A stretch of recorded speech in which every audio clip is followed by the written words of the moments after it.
السلام عليكم ورحمة الله وبركاته أعزائي المستمعين والمشاهدين. أنا اكتشفت برضو إن هو البودكاست في ناس بتحب تشوفه، ناس بتحب تسمعه، لأن أستاذ زياد بيفاجول وبيهندس الصوت الاتنين، يا وأنا سلام. بهوسته. يا سلام. حلقتنا النهاردة يا جماعة. لا، تشيل بقى الحتة دي. اوكي، ابدأ. عيد من أول تاني. ابدأ يا اسطى. بسم الله الرحمن الرحيم. السلام عليكم ورحمة الله وبركاته أعزائي المستمعين والمشاهدين أينما كنتم، أهلا بكم في حلقة جديدة من بودكاست تالنز، اللي بنتكلم فيه عن السينما والحياة عموما، يعني مهم. كل حاجة يعني. أهلا بكم في الحلقة الثالثة من مهم. السيزون الأول. حلقة النهاردة بعنوان اها. السوبر هيروز كلهم. كلهم.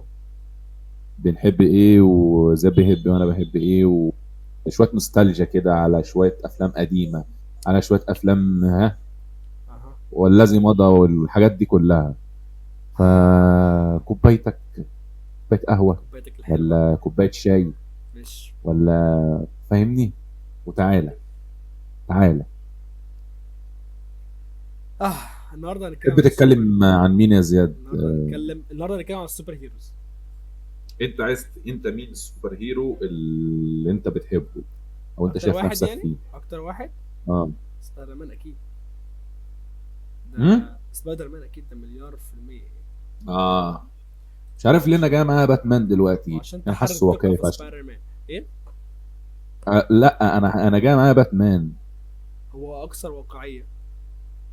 ايوه بالظبط، يعني الراجل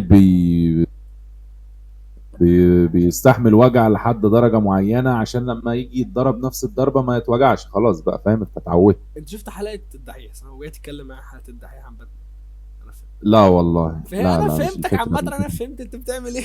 يا عمي لا، يا عمي لا. مم. اوكي. هي المهم. يعني انا شايف نفسي فيه ان انا ممكن ابقى غني في المستقبل عادي. دي شايف انها هتبقى حاجة ايزي. ايزي. دي ايزي. ماشي، على حسب انت عايز تبقى غني ازاي يعني. لا عادي يعني ممكن ما. تبقى تاجر مخدرات مثلا، تبقى غني كده. والله لكن والله لو يا لكن عمي، لو اللي بالحلال، يجيبه ربنا حلو. اللي يجيب ربنا حلو. اه، ماشي يا عم. بالحلال طبعا. ماشي. بص بيجيبه يا سيدي، ربنا حلو وخير. احنا النهارده مش هنتكلم على السوبر هيروز بشكل بس كويس. يعني برضه هنشوف مم. كلام وحش يعني. ما اللي انت ايوه عايزه، بص انا معاك، انت بتقول رايك وانا بقول رايي، وده مايكي وده مايكك بالظبط. وده بفلوسك وده بفلوسي، ومحدش له فاحنا عندنا راينا حاجه. صح. ومحدش له عندنا حاجه. بالظبط كده. ف كمل. هنبتديها من الاول صح؟ احكي انت الاول عايز بقى عن. تتكلم انت احكي انت عن الاول. ذا بويز لا ولا؟ لا لا، احكي انت الاول عن ايه، او يعني ايه اول فتره في حياتك اتعرضت فيها للسوبر هيروز. آه اتعرضت لايه بالظبط، يعني شفت ايه في الاول. الكرتون. اوكي. كرتون السوبر هيروز. هو جاكي حلو. شان يعتبر ما يعتبرش سوبر هيرو، لا. كان اسمه ايه؟ آه كان في كرتون كنت بشوفه لجاكي شان وانا صغير، ما اعرفش كان ده مش مصارع. سوبر هيروز. مش سوبر هيرو ولا النينجا تيرتل سوبر هيرو، صح؟ لا هو مش مفهومنا احنا عن السوبر هيرو. يعني السوبر هيرو طب بالنسبه لي ثواني. هم يا مارفل يا دي سي. فهم مش مارفل ولا دي سي مش شرط يكون مارفل ولا دي سي بس يعني بس. السوبر هيرو هو مش عارف. تصدق انت خليت تسال هقول لك سؤال هقول لك هقول لك ماشي. هقول لك هقول لك بص، احنا كنا بنتكلم عن مين؟ باتمان، صح؟ مهم. سوبر هيرو. هنتكلم عن باتمان. بص، لا لا، كل نسخة انا لوحدها، بس هنتكلم عايزك. عن نسخة، كل لا نسخة لا، لوحدها. انا بس عايزك الاول تقول لي ايه اول فتره قعدت فيها السوبر هيرو، اتعرضت لمين يعني، شفت مش مين اول فاكر. حاجه. مش فاكره. طب اتعلقت بمين او اكتر. مش، ما انا قلت لك باتمان اهو، باتمان. ذا دارك نايت. ماشي. ده عم الناس يا عم. اللي هو بتاع لما كان بتاع كريستوفر نولان والجوكر. تقريبا. مش عارف هو ده ولا. هو بتاع الجوكر. دارك نايت. اه، اللي هو بتاع كريستوفر نولان اللي قدم فيه الجوكر، ان هو كان ماسك يس. هو هو ده. ده. اه، النسخة دي جبارة. آه. النسخة دي جبارة. التقديمة بتاعته والدخلة بتاعت الجوكر كده من ورا اوه، اوه، اوه باتمان. ده كريستوفر نولان. كانت 2000 وكام؟ 2000 2000 وكام، 2008 تقريبا. اعتقد 2008. كريستوفر نولان. اعتقد 2008. امم ايوه 2008، هي فعلا 2008. السلام عليكم. عندك بقى مين الكرو بقى؟ مين الكرو كريستيان بيل اللي هو بروس وين، وهيث ليجر اللي هو الجوكر ده مات، ماشي الله يرحمه. وجاري اولدمان اللي هو مين؟ ده جيمس ده جوردن. ده مساعد باتمان العجوز. وكيليان ميرفي لما كان الفزاعة. ايوه. ومايكل كين، لا هو كيليان ميرفي كان طالع تقريبا، كان حكم كده انه حد يمشي على الجليد. ده كان ما كانش في دارك نايت. كانت واحدة تانية. كان في بيجنر تقريبا، كان في باتمان بيجنز اعتقد. انا بحب كيليان ميرفي عامة، بحب كيليان ميرفي. كيليان ميرفي بس جامد قوي. كيليان ميرفي ده من الناس اللي فاهم، تبص في عينيه تتوتر. عارف انت فاكر الحركة اللي انا وريتها لك لما احنا كنا قاعدين؟ هو شخص ايوه لما كنا بناكل كبدة كده. هو شخص انتروفيرت ويعني انت هدوءه ده عامة بيوترك، يعني هو شخص ملامحه ممكن لو بتوترك لو بصيت فيها كتير، فاهمني؟ عندك ايه تاني في ذا دارك نايت؟ انا بص، ده كانت انا عندي كلمات مديح كتير قوي ليه، فابعد عنه شويه. تعال نخش ترجع بقى للسوبر هيرو اللي احنا في العادي، لان عايز سوبرمان. السوبر هيرو العادي مش دارك نايت. دارك نايت هو يعني نوعا ما مختلف شويه عن الافلام اللي انا اعرفها عن السوبر هيروز. انت عايز سوبرمان طيب؟ لا انا عايز نتكلم الاول عن مارفل او ذا بويز او وات ايفر، يعني تشوف انت عايز تتكلم عن ماشي، ودي ذا بويز، ودي ذا بويز. انت ليه بتحب ذا بويز؟ والله انا حبيته عشان حسيت فاهم قوة فاهم. ما فهمتش. لا هقول لك الخير اللي بينتصر على الشر، والناس اللي هم العاديين هنا وبعدين بقوا خارقين. بس ده مش خير. لما خدوا المصل مش عارف والله، انا حاسس ان هم خير. هو مش خير يعني. انا بص اللي انا خير يا رب. انا حبيت انا حبيت ذا بويز عشان ذا بويز هو النسخه يمكن واقعيه شويه من العالم.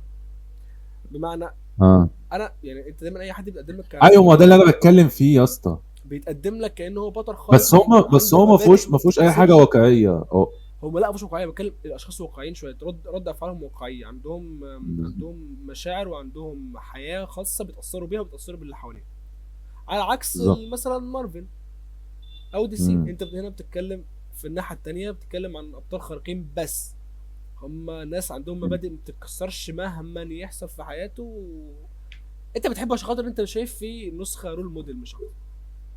بالظبط. لكن كواقعيه ذا بويز هو قدم النسخه الواقعيه اكتر، اللي هو ازاي ان الانسان لو حصل له سلطه مطلقه زي دي او قوه مطلقه زي دي ممكن يستخدمها في حاجه وحشه، وفي الغالب ده اللي هيحصل. طب انت في الغالب لو حد فينا لو حد فينا حصل له قوه خارقه زي دي، في الغالب ده اللي هيحصل، انه يستخدمها في حاجات وحشه. طب انت بتحب هوملاندر؟ كاريزما مش طبيعيه. الراجل ده كاريزما مش طبيعيه. اسمه توني ستار صح؟ الممثل اسمه توني ستار. ده كاريزما مش ايوه انتوني ستار. واللي خلاني اكتر اتعلق بيه اكتر ان هو نفسك تبقى هوملاندر انت؟ ها؟ يا لهوي يا الهي. وتعلق اكتر بالشخصيه بسبب ان هو يعني لما يبقى لوحده ده انسان، لما يبقى لوحده واقف قدام المرايه ويقعد يكلم نفسه او يعاتب نفسه، او كان في شخصيتين جواه، وواحد ضعيف الشخصيه قوي والتاني طفل طايش، لا انا ده انسان. يعني ده شخص. طب انا بحب بيلي بوتشر بقى. بيلي بوتشر جامد قوي، بس بيلي بوتشر هو واحد مجنون قرر ينتقم لمراته. انا ده هو بيلي بوتشر ده واحد انا ده قدامه قرر ينتقم لمراته مش اكتر. ما انت انا اللويال ده، انا الشخص اللويال ده. انا انت شرير انا لويال. طب دي حاجه حلوه.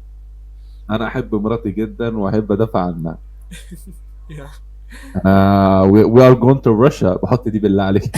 حط اللقطه دي. بحب بص هو الاكسنت البريتش بتاعته كده. we're going to Russia. وعندك الواد هيوي والبت اللي معاه دي.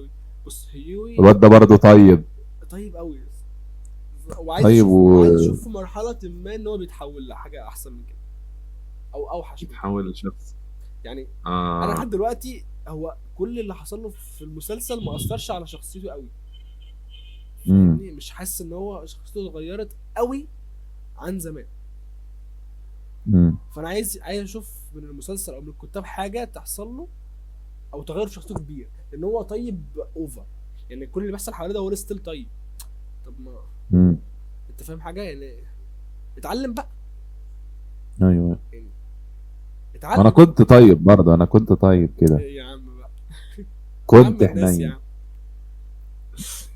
المهم، بتحب مين تاني؟ الواد اللي هو السريع قوي ده، اللي هو اللي قلبه فيه اسمه ثقب ايوه ايوه، تقريبا، ده حاجه ده زي اللي في كده. اخر السيزون ده ساعدهم في ان هم ياخدوا، ايوه صح صح، في اللي يجيب لهم اسمها ايه، المصل البوتشر. ايوه، ايوه ايوه. ساعدهم في السيزون اللي فات. انا ف أنا بفتكر معاك على فكره. ما لا انا معاك برضه. امم. أه بصراحه السيزون اخر السيزون ده ما كانش حلو، عشان نبقى صراحه ما كانش حلو قوي. نهايته هي اللي امم. محمسه اكتر شويه، نوعا ما تحمسني ايوه. للسيزون اللي بعده. بس هو كمجمل مش حاسس ان حصل، مش زي السيزونات اللي فاتت. مش حاسس بالقصه زي السيزونات اللي فاتت. حاسس ان هم مجرد عايزين يحشروا بص، السيزون الاولاني اللي حلو، وفيه احداث حلوه، انت عشان اول وفيه مره فاهم. بتشوفهم، انت عشان اول مره بتشوفهم و... فانت مبسوط. والواد بتاع السمكه ده انا بكره، ببص عايز انا ما اقفشه بطيقوش يا لهوي. عارف يخرب بيت برضو ليه، عارف قرفك. برضو ليه انت ساعات بتشوف شخصيته مش تشمئز منها؟ امم. برضه لان هو يعني هو لوحده، لما بيبقى لوحده في الاوضه سواء يعني مثلا لما بيبقى لوحده وانت بتشوفه لوحده، انت برضه بتحس بده. تحس انه في النهايه هو انسان. امم. انت كارهه ومش طايق تشوف وشه، بس في النهايه هو لا لا، انسان. ده وحش قوي يا دوافعه عم، هو ده اول ما وحش. شاف البت تحمرش بها. هو وحش. ايه يا عم انا القرف ده؟ متناقش معاك، هو وحش فشخ. بس اتكلم وحش ايه اللي قوي. حببني في المسلسل ده عامه، بعيدا عن بقى عن السوبر هيروز، ان ده حاجه اقدر افهمها كانسان. امم. يعني اقدر ان انا كشخص عايش في هذا العالم، ان انا ده شخص شبهي نوعا ما، بعيد عن القوة الخارقة دي، هو شبهي، وانا اقدر ان انا افهمه ده وافهم دوافعه. لكن تعالى بقى الناحية التانية، بعيد عن ذا بويز، لما تتكلم مثلا عن مارفل بالذات مش دي سي، امم. الشخصيات كلها عندها مبادئ عالية قوي وما بتتكسرش قوي. يعني انت شايف نسخة، يعني يا رب تبقى في الحقيقة. يعني مين لو في في لو مارفل لو عايز في زي لو ده؟ كلهم، يعني لو في من كابتن امريكا مثلا اتنين تلاته في العالم بتاعنا، العالم كان هيبقى كويس. انا ما اعرفش مين كابتن امريكا ده بس، بصراحه. انت فاهمني؟ ما تعرفش من كابتن امريكا؟ ابو درع ده، ابو ايوه درع ابو على علم درع، ايوه امريكا. ايوه انت هو ده. بتحب امريكا زياد؟ ما بحبش امريكا، انا بقول لك لو في منه اتنين في العالم فالعالم هيتصلح حاله. مم. كرول موديل مش ماشي. طبيعي. يعني كرول موديل، يعني الشخصيه عندها مبادئ بطريقه، يعني بتقف قدام اي حد، تقف قدام الجيش. في السيفل وور تقريبا وقف قدام الجيش عشان خاطر صاحبه. مم. انت فاهم وصل دماغه وصلت لفين؟ ما انا ما وتقسموا فريقين ومش عارف ايه، وايرون مان ضد كابتن امريكا، الموضوع وسع قوي عشان كل ده عشان مبدأه. تمام. طب افنجرز اند نفس جيم، الحاجه، ونفس افنجرز الحاجه اند على فكره، جيم. نفس الحاجه على فكره على كلهم، مش على كابتن امريكا بس.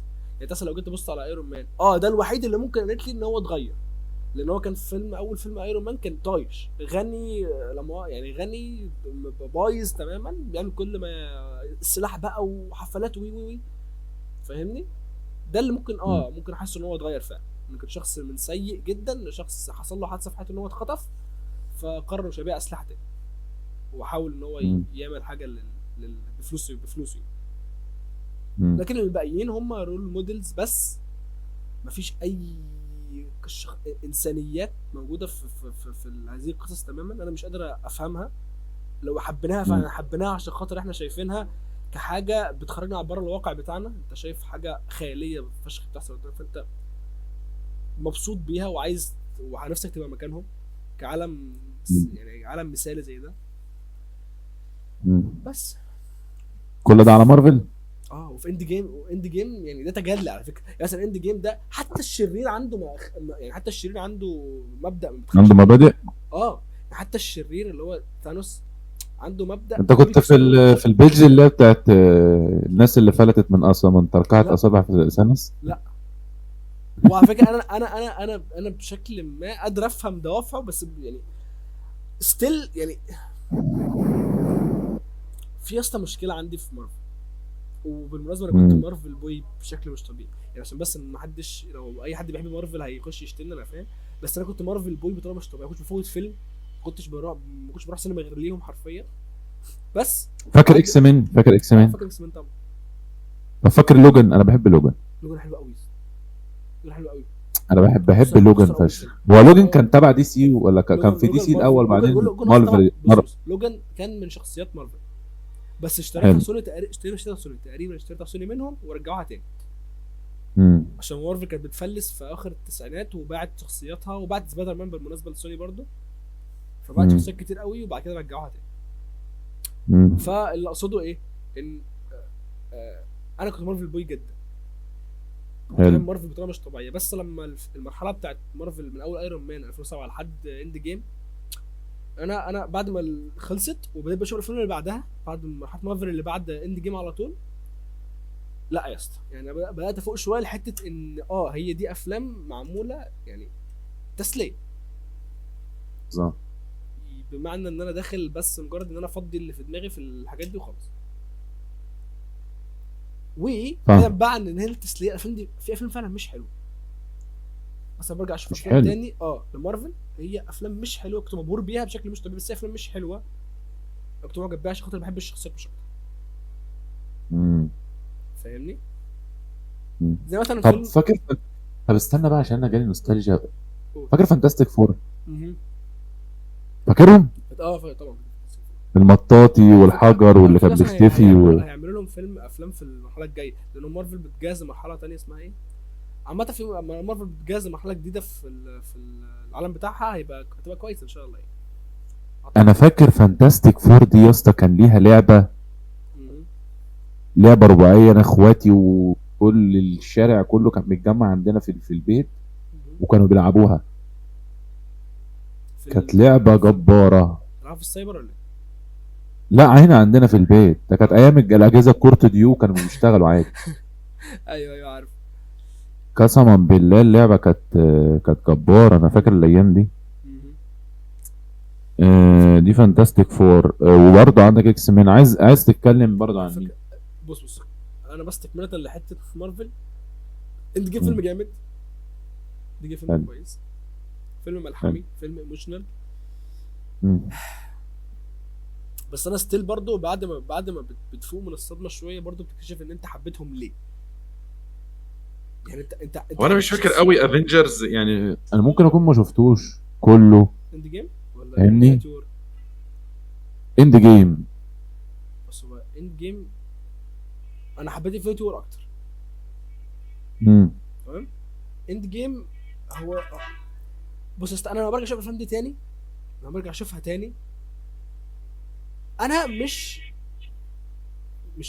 قادر اتقبل الوضع الجديد، يعني انا مش قادر اتقبل الوضع اللي فيه، او ممكن انا اتغيرت، معرفش، اكيد اتغيرت، بس مش قادر اتقبل الوضع ان انا شايف واحد عنده مبادئ مطلقه وعنده المشاعر بتطلع منه على الشاشه هي مشاعر اوليه. فاهمني يعني صح؟ ايوه فاهم يعني إيه مشاعر اوليه؟ ايوه تمام. ايوه. ما بيطلعش منه غير مشاعر وافكار اوليه، وبتلعب على مشاعرنا الاوليه برضه، لانها سهله قوي في الخداع. يعني مثلا يعني ايه مشاعر اوليه؟ لما بتيجي مثلا حد زي مشاعر الانتقام او الخوف، دي مشاعر اوليه، تمام. بالظبط.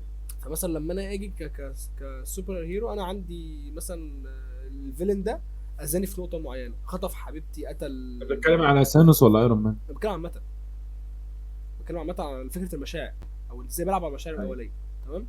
فانا الفيلن جه قتل مثلا حبيبتي او قتل ابني او ايا كان اللي هو عمله، فانا المحرك الاساسي بتاعي في القصه كلها هو مش مشاعر اوليه، ما عنديش اي حبكه تانية تمشي الاحداث غير دي. تمام. فده بيدعي في القصه، ده اولا. ثانيا بيخلي انت هي مره واحده بس، هي مره واحده تشوف الفيلم دي، مره واحده بس بتشوفها فيها، بعد كده بتكرهها او مش بترجع تشوفها تاني، لان مم. هي حاله بتفضي بقى اللي في دماغك وبتخرج، ايوه. لان ما فيش حاجه للتفكير، ما فيش حاجه للتفكير. يعني مثلا الحاجه الوحيده اللي ممكن اقول فيها تفكير شويه هي مبدا ثانوس، اللي هو اه انا عندي مبدا هحارب عشانه باي طريقه وهوصل له باي طريقه، ان شاء الله هرجع بالزمن بقى اموت نفسي مش مشكله. اللي هو يقتل نص الارض. اه انا عندي اه انا عندي موارد محدوده عايز اكفيها للبشر اللي موجودين، فهعمل مش بالبشر، للكون كله، وهعمل ايه، هم مفجر نص الكون كده، خلاص خلصنا. وفي الطريق ده بيحارب الافنجرز، تمام. لكن كفيس كامله، لو انت بتتكلم بقى كمرحله كامله لمارفل من اول ايرون مان لحد في الاند جيم، فنص المرحله اصلا كلها كانت عباره عن افلام مستقله ملهاش دعوه ب... بثانوس او بالنص التاني من مارفل، اللي هو من اول سيفل وور لحد اند جيم. انت فاهمني؟ ايوه. فهي دي الفكره، واغلبها اصلا وانا ما شفتش مش ما تقديم شفتش اصلا. للشخصيات. بص يعني انا ما شفتش اصلا تقريبا، ممكن ما شفتش اند افنجرز كل، مش عارف والله، مش فاكر، انا مش فاكر. هي مشكله مارفل في ان انت حلبت شخصيات. ما انا قدمت انا مثلا لازم اقدم شخصيات، تمام. عملت فيلم ايرون مان، وعملت فيلم كابتن امريكا، وعملت فيلم الثور، وعملت فيلم الجاردن اوف ذا جالاكسي، عملت افلام لكل الناس دي، وانت مان وكل انا الناس دي جاردن عملت لهم في افلام، جالاكسي ده انا ما كملتش منه 5 دقايق بتاع باتيستا ده. تمام. انت عملت انا عملت كملت. لهم افلام تقديميه، تمام. جيت بقى حلبتها ان الثور ده ليه 3 افلام قسما بالله ما يتشافوش، وحشين اللي بطريقه هو مش ايه؟ طبيعيه. ثور اه وحشين لا بطريقه انا ما مش شفتش طبيعيه. ثور، شفتش ثور هو طب قبل كده. انت الحاجات دي انت بتعمل بيها ايه؟ انت عايز تدي هنتات للمرحله اللي بعدها، او لمين مثلا يعني؟ عايز تدي هنتات او طب مشاهد شفت تفيدنا ذا في فلاش؟ النهايه. شفت فلاش طبعا، بس ده مش تبع مارفل، تبع دي سي. دي سي، بس انا بحب ذا فلاش. الفيلم ولا عامه الشخصيه؟ لا لا الشخصيه اللي هي الشخصيه حلوه، السريعه قوي الشخصيه حلوه، واللويال وجامده الشخصيه حلوه، لكن نزل له فيلم من سنتين كده كان وحش. اللي هو 23 صح؟ مهم. تقريبا ايوه. لا بس ف تقريبا 23 حلوه، مش فاكر. لا ما كانش حلو قوي، كنت متحمس لها بس باتمان مات فيها، طلعت مش حلو. مش فاكر والله. بس كانصافا للسوبر هيروز، كشخص انت متعلق، لازم متعلق بواحد او اتنين من السوبر هيروز، متعلق شخصي قوي يعني، وحبيته بطريقه مش طبيعيه. مثلا انا بالنسبه لي سبايدر مان وايرون مان دول الشخصيين متعلق بيهم قوي. بالنسبه لي انا شايف ان باتمان، ده في كلام عن مارفل مش دي سي، تمام. اه تعالى بقى نروح للدارك نايت، نفصل بقى، بنتكلم بشكل حلو شويه عن الافلام دي. طب ما احنا حلبنا دارك نايت مره. لا ما بنتكلمش عنه مره، والله اتكلمنا، ما انا اتكلمنا عليه في اول الحلقه، ذا دارك نايت ما اتكلمناش بتاعت عنه كتير كريستوفر يا اسطى، نولان. ما اتكلمناش عنه كتير. طب ماشي، استنى يا اسطى، ذا دارك نايت هسيب الكاست بتاعه ولا ايه؟ 2000 2008 الفيلم احنا قلنا يا اسطى والله، كريستيان بيل بروس وين، ماشي. وهيث ليجر الجوكر اللي مات. عارف بقى ايه الفرق أنا ما قلت- بين دارك نايت ومارفل بالنسبه لي؟ مم. يعني كل اللي انا قلته على مارفل كوم، وده كوم تاني. ليه بقى؟ حلو. ليه؟ لان ده فيلن بجد. ايوه. يعني انت الجوكر ده فيلن بجد، مم. وعنده دوافع شريره بجد، مش مبادئ يتمسك بيها، هو شرير للشر. ايوه. ده الطبيعي يعني، ده في الغالب. لو انت مثلا بتتكلم على سايكوباث، فانت بتتكلم على ده الطبيعي، ان اي سايكوباث في ايوه. الدنيا هو مش عندوش مبادئ، هو سايكوباث بس. لا بس شخصيته يا عم، لا هي يا عم ده هو اللي كان سايكو. مش ده اللي كان بيلحس كل شويه لسانه طالع كده شوية، ايوه هو ده سايكو. وفجر البتاع، ده فجر سايكوباث، ده مش المستشفى. شرير عنده مبادئ. يعني بمعنى ايه؟ ده اللي خاف منه اكتر. يعني مم. ده اللي في الافلام يفيدني كقصه اكتر بكتير من اللي عنده مبدأ. ليه؟ لان اللي عنده مبدأ ده انا ما اعرفش، سهل قوي ان هو يتكسر. ايوه. ده مش متوقع.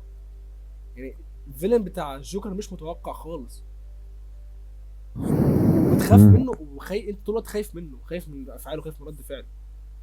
لا يا عم ده بيطلع لسانه. فانت بيقول لك كان بيطلع لسانه عشان خاطر المكياج ايوه يثبت. ايوه. فانت لما بتيجي تكتب ككاتب، لما تيجي تكتب شخصيه زي دي احسن للقصه من الفيلن اللي عنده مبدأ. حتى بالنسبه للشخصيات التانية للهيرو، انت بتكتب قصه يا اسطى وعايز تخلي الفيلم حلو، انت واصلا الحته اللي هي بتاع المستشفى بتتفجر دي، اصلا هي ما اتفجرتش وعلقت كده مره وبعدين وحطوها. بقول لك هو ده وكان سايكوباث. فانت كاتب انه تيجي تكتب حكايه، تمام، انت لازم يكون الفيلم بتاعك اقوى من البطل او بيساوي قوته، مم. ولازم طول الوقت البطل يكون خايف منه عشان احنا كنا نخاف منه. لان انا طول الوقت لو انا مش خايف من انا مثلا كنتش خايف من ثانوس، وفي النهايه عارف ان هم يكسبوه او هيعملوا اي حاجه، تمام، لكن دارك نايت هو ما كسبوش، هو ما انتصرش، بالظبط. الحاجه الوحيده اللي هو عملها ان هو بس السفينتين ما فجروش بعض في السفينتين، ان هم اختاروا لك لا مش هنموت بعض ولا احنا صالحين ودول مش عارف ايه، فخلاص مش هنموت بعض.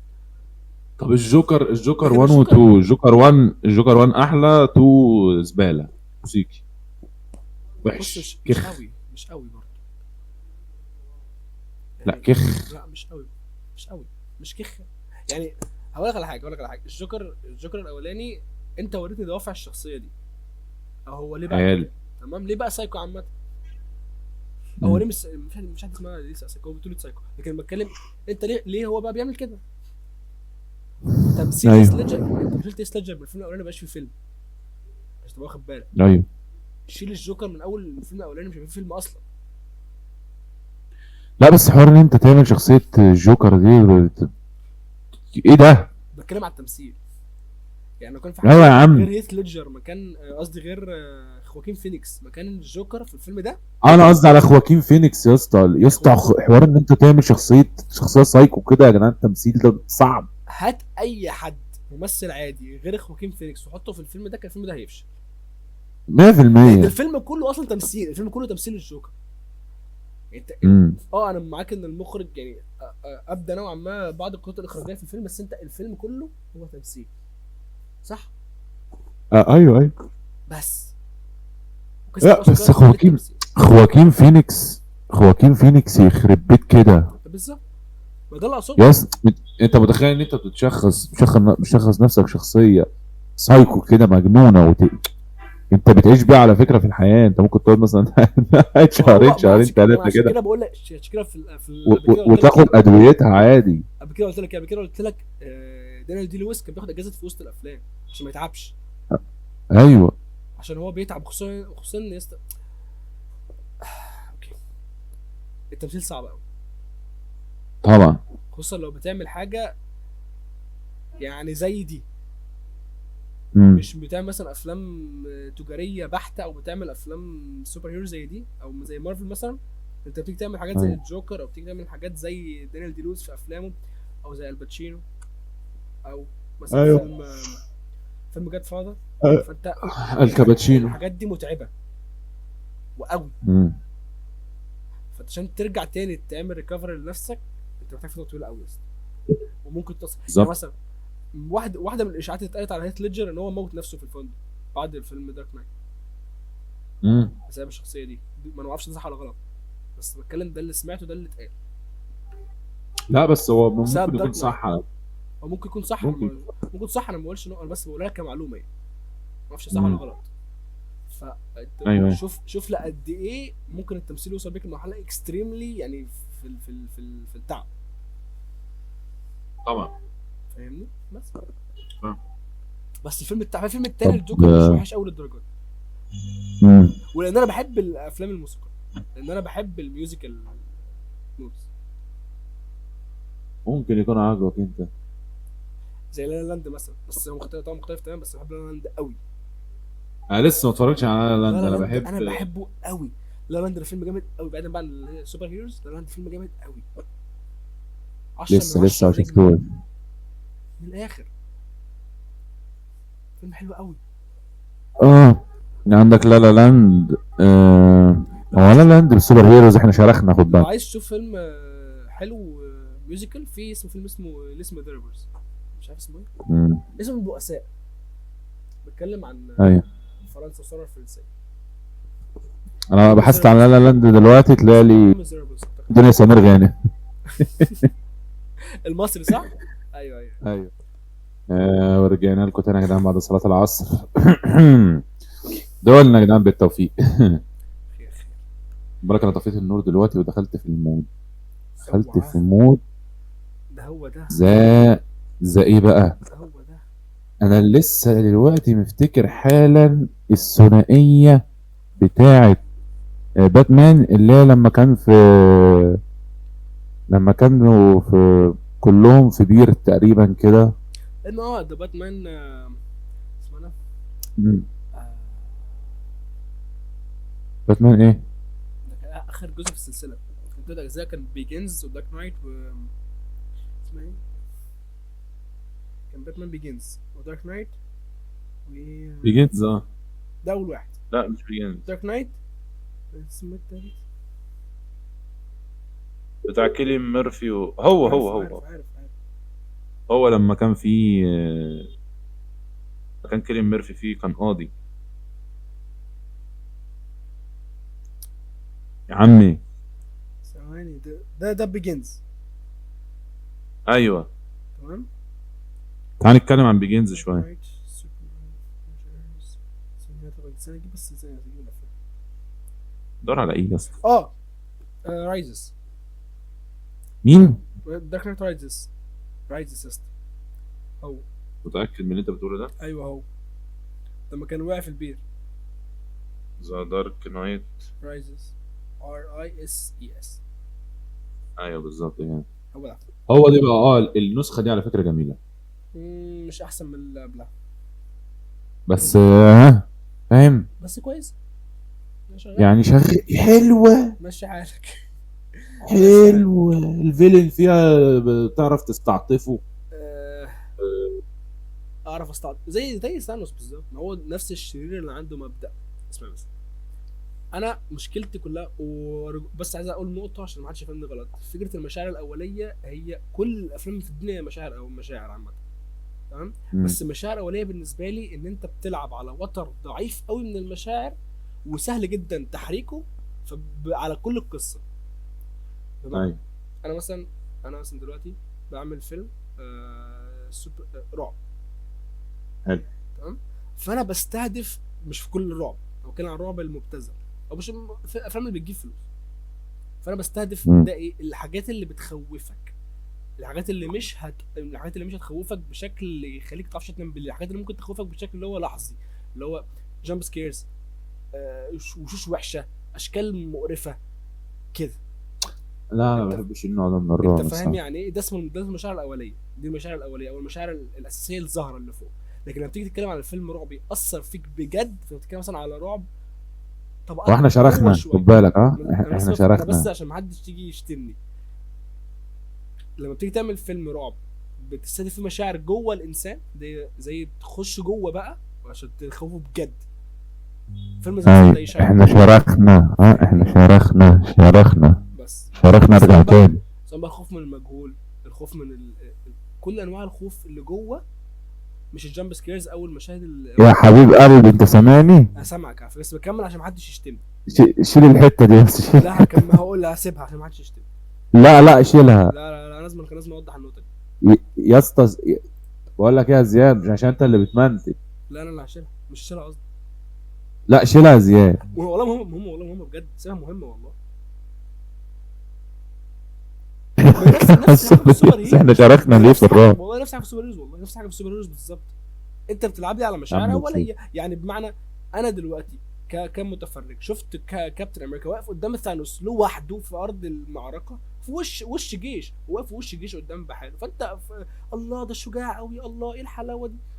لكن يعني انا بعد ما الفيلم يخلص انا مش هحس ان انا طالع من الفيلم حاسس من جوايا باحساس ناحيه حاجه غير الانتشاء، يا او الحس بيسموها الهاينج، بس مش معناها التانية.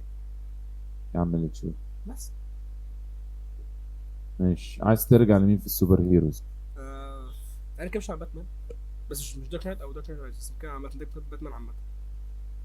ما هو باتمان كلنا شايفين نفسنا فيها يا جدعان، بص صح، وكلنا باتمان وكلنا ليه انا بحب باتمان عامه، بعيدا بقى عن ليه؟ الدحيح، بعيدا عن الدحيح او عن اي حد ليه يتكلم عن باتمان. ليه؟ هنعمل بقى فيديو، ليه احنا هنعمل بنحب فيديو باتمان؟ ليه بنحب باتمان، ونعمل سامنيل وسؤال وجودي خلي الناس تخش، والسامنيل عرك. انا موافق، انا ممكن نوقف الحلقه دلوقتي على 35 خلاص، نص ساعه اهي عملناها في بودكاست، ونعمل حلقه تانية عن باتمان.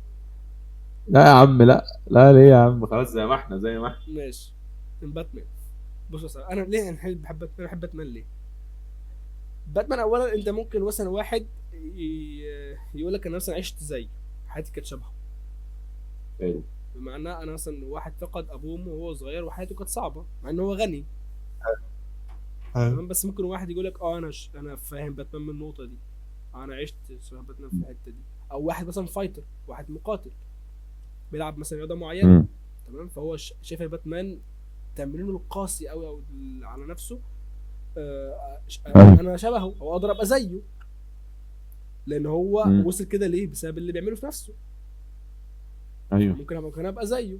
واحد بقى زيه وزيك، لا فايتر ولا ده او ممكن ما حصلوش وانا صغير، بس يعني في الغالب الناس عاديين بتبص لباتمان. انا اللي بحب باتمان، بحب باتمان عشان هو،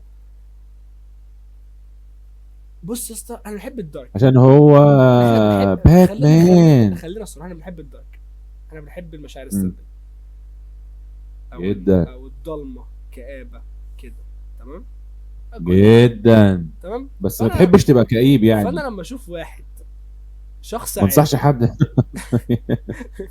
فانا لما اشوف شخص عادي عايش في مكان مم. مقرف، حرفيا مكان ما يجيبش غير حلو. اكتئاب، مدينه مقرفه وجريمه ليل نهار والدنيا سودة، وانت النور الوحيد اللي منور في وسط الكآبه دي، انا كده احب ابقى زيه. حتى لو هو مش، أيوة. حتى لو هو عنده قصدي سوبر باور، يعني مش هتفرق سوبر باور لو هو شخص عادي، انت هتبقى عايز تبقى زيه. فاهم حاجه؟ يعني تمام. حتى لو باتمان مثلا عنده قوه خارقه، انت عايز تبقى زيه برضه. بس مش عايز تتكلم عن مين تاني في السوبر هيروز؟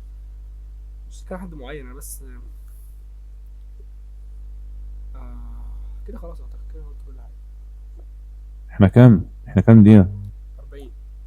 طب ودي سبايدر مان نو واي هوم واي باك طيب اللي انت عايزه. اقول كلام وحش فتزعل، والله اللي انت عايزه. بس ده سبايدر سبايدر مان مان نو يوم شفته في وخرب السينما، الدنيا يا جدعان. شفته بقى السينما، شفته مع اصحابي، حلو.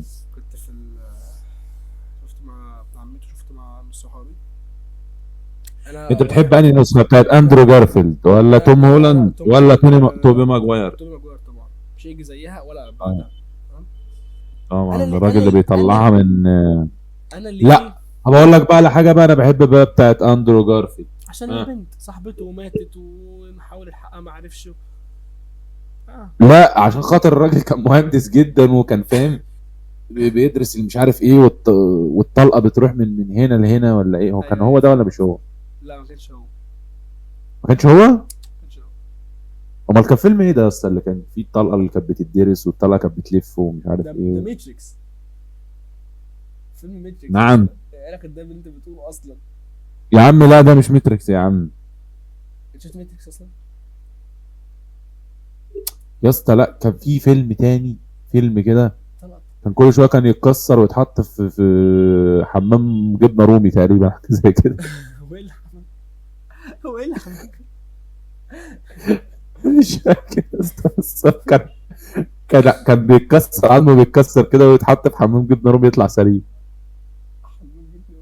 ده ساندمان. مش عارف. هو كان رمله، طيب كان رمله يعني لو حد ضربه بيتفتت. بس لا برضه. ده في توبي ماجواير لما كان لا لا لا. ماشي. خلاص نرجع تاني. طب انت سمعت سبايدر مان اللي هو النسخة؟ نو هوم سمعته، شفت في السينما. لا كروس مش عارف ايه ده اللي هو كروس سبايدر فيرس، بتاع الكرتون. الانيميشن ده جامد قوي. انا ما الفيلم سمعتوش. ده جامد ما قوي، سمعتوش الفيلم بس. ده حلو قوي قوي قوي ما يعني. سمعتوش. اسمه اكروس سبايدر فيرس، اكروس بس انا احب انا بتاعت اندرو جارفيلد. هي حلوه يعني. سبايدر مان اندرو اهو جارفيلد، لما شافها في عينيه وهي بتقع ومش عارف ايه ايوه انا بقول لك، والحاجات دي كلها. انت ما بتحبهاش عشان خاطر كده اصلا. مم. فانا واي هوم انا شفته في ماشي. السينما، ويوم ما مم. شفته كنت مبسوط وادرينالين مش طبيعي، ثلاثة مع بعض في فيلم واحد. واو يا الهي، ما هذا الجمدان، ايه الحلاوه والعظمه دي كلها. ودار ديفل في الفيلم برضو في حلقه في مشهد من الفيلم، واو يا الهي. مم.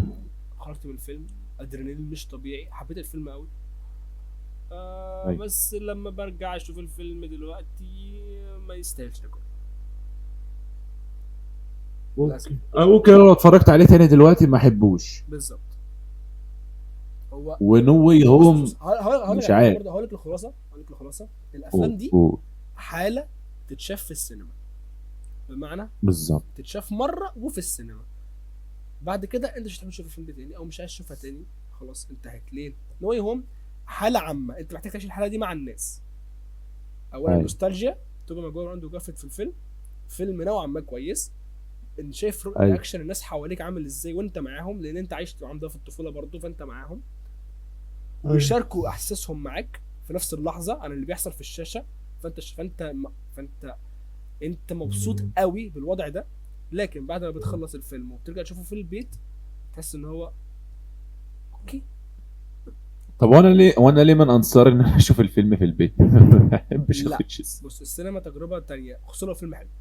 يعني لو الفيلم بقى نوستالجيك او فيلم تجاري، لو الفيلم حلو فلا شوف السينما بس. ولا هو يمكن وعامة انا عشان خلاص، انت ولا عشان التذاكر غليت انت والسينما عامة بعيد عني. انت تصدق بس انا بحب اروح السينما لوحدي. انا بروح السينما ايوه لوحدي عامة، ودي حاجة يعني عارف انك تستغرب، بس انا بروح السينما لوحدي في اغلب الافلام لا اللي بحبها. عادي يا عم، انا رحت قبل كده، رحت سينما لوحدي عادي. لان انا اولا بتبسط اكتر لوحدي عادي. اه بالظبط، انت مفيش حد يعني، انت لوحدك بتحس بالتجربه اكتر، خصوصا لو انت مجموعه ناس ما تعرفهمش.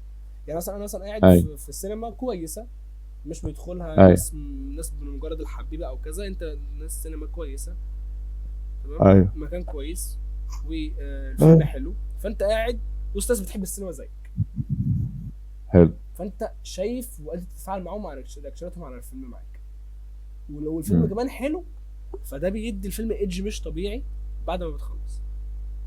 واحده من الافلام اللي انا شفتها في السينما واللي انا شفته في السينما ده مأثر عليا لحد دلوقتي، يعني مخليني بحب الفيلم لحد دلوقتي، كان الفيلم بتاع نزل السنه اللي فاتت، كان اسمه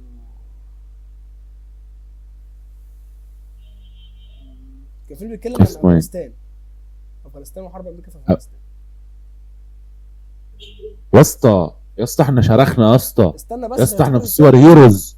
استنى افتكر. وبس كده يا جدعان، دي كانت حلقة النهارده. الاستاذ زياد شرخ جامد في ها، كنا بنتكلم على السوبر هيروز والله، بس حصل خير. يا عم ربنا يخليك. فقلنا نقفل الحلقة لحد كده. دي كانت الحلقة الثالثة من السيزون الثاني. الاول السيزون الاول يا اسطى، شفت انا بتلخبط ازاي؟ دي كانت الحلقة الثالثة من السيزون الاول من بودكاست ذا لينس مع عمرو وزياد. يلا جود باي، اشوفكم بقى في الحلقة الجاية. سلام. اريكاتو. اريجاتو.